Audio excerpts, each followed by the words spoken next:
Okay, so today we're going to be looking at how to factorize a non-monic quadratic expression. Now, before we go on with this video, if you're looking at a monic quadratic expression or a quadratic expression without three terms, which we would call a trinomial, please see the previous video. And a monic quadratic expression is one where a, or this value right here, is equal to 1. So if you're looking at a problem where your value here is 1, or it just says x squared, you're looking for a monic quadratic expression. So please check out that other video.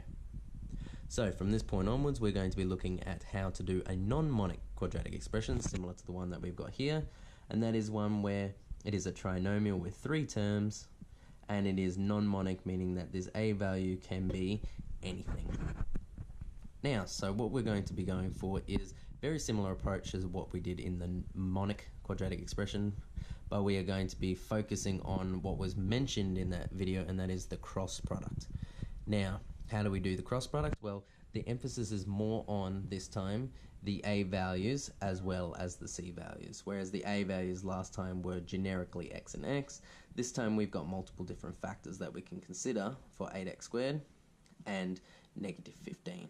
So let's go off and list both of those factors to the side so that we can make a decision on what we need that fits our basis around what our b value is. So for factorising 8x squared, we're going to be looking at the numbers just as much as we are going to be looking at the variable. Now that variable is obviously going to stay very consistent, and that is, I'm going to list out the number factors, and they will have an x attached to both of them. So we're going to be looking at 1x and 8x, negative 8x and negative 1x. We're also going to be looking at 4x and 2x, and we're also going to be looking at negative 4x and negative 2x to multiply together to make 8x squared. Okay, so next we're going to be factorising out the values for negative 15, and they include negative 1 and 15. We've got negative 15 and 1, we have negative 3 and 5, and we have negative 5 and 3. Now, from this point onwards, we're going to be considering both our a factors and our c factors, and then we're going to do what is known as the cross product, where we're going to multiply our values that we choose from the factors, and those products must add together, very similar to the approach in last video, add together to give you negative 2. So you can kind of see the redundancy of why we didn't do it in the monic quadratic expressions, as x times any factors we would have had over here would have produced this value in the middle. But now we're going to be able to have a little bit of problem solving of which one of these and which one of these are going to coincide across, and their products are going to add to give negative 2. Okay, so the process that we're going to be taking in selecting the values from the a factors and the c factors is we're likely, with a small number here, not going to be seeing much of the factors at the upper end. So we're going to be aiming for ones that we are seeing in the lower end first, and then seeing if they match or don't match in terms of their sum adding together to give us negative 2x. We're also going to aim with the positive values of this one first, as it's not often that we're going to be seeing a majority of our negatives being used. Although the negatives do cancel out to make the positive, we should hopefully be seeing the negatives coming from the negative end of this side. The main reason why you would see a negative here is usually if this one would be positive. So I'm going to select 4x and 2x, and we're going to look at our factors on the other side. So if I was to choose negative 5 and 3, we would either have negative 5 times 4x giving us negative 20, or negative 5 times the 2x giving us negative 10. Likewise, we'd also have the 3 times the 4x giving us 12x, and we'd also have 3 times the 2x giving us 6x, depending on which option we were to choose. Our other option would be going with the negative 3 and 5. If I was to do negative 3 times the 2x, we'd get negative 6, or negative 3 times the 4x giving us negative 12. Our 2x times 5 giving us positive 10, or 5 times 4x giving us 20. So the 5's making the 20 is going to outweigh it a little bit too much since the other value is going to be 6. So we're looking to find a 3 and a 5 value that fit these ones, since we want the 5 to multiply by the 2x instead. So which value is going to be negative, however? If we're looking at negative 5, we're going to be saying positive 12, take 10, which our sum would only give us positive 2x. So it must be the other way around, and that is that negative is on the 3. And we can check.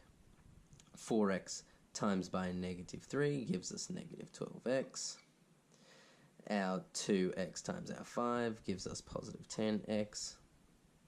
And again, their sum must add up to negative 2x, which negative 12x plus 10x gives us that negative 2x. So we have found our values that are going to be useful in doing the factorization.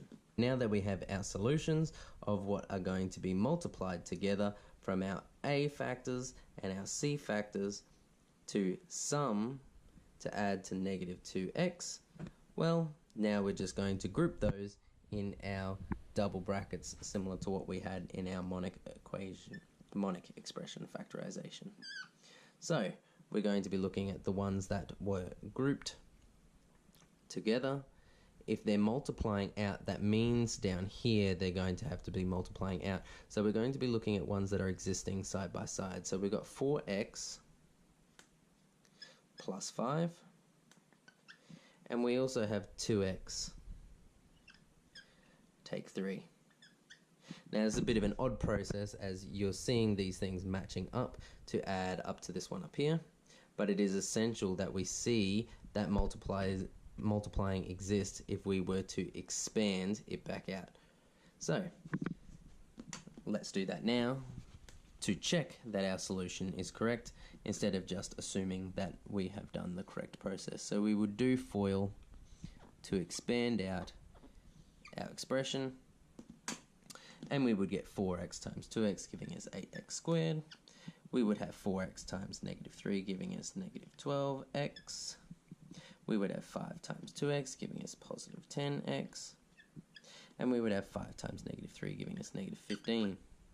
So if we were to group like terms, we would end up with 8x squared remaining the same, negative 12x plus 10 adding to give negative 2x, and negative 15 remains the same. Again, this is where we started with, all the way up in the green, that we have checked our solution, and therefore it is justified as a correct factorization. So our correct factorization would be 4x plus 5 in brackets times by 2x take 3. Now, just to summarize, we are factorizing out A, we are factorizing out C, we are finding the appropriate factors which would go through cross multiplication to add together to give us negative 2. Now this cross multiplication is very important because these terms across are going to be the ones that are across in our brackets. Now this is where it was differing from what we were doing with our Monic quadratic expressions, as it didn't matter which x was placed with which variable, but in this one it is very important. Congratulations on completing this maths tutorial. Hopefully it was helpful to you in understanding this concept. If so, feel free to peruse our other video tutorials for a wide variety of beginner to advanced math concepts, and I will see you next time.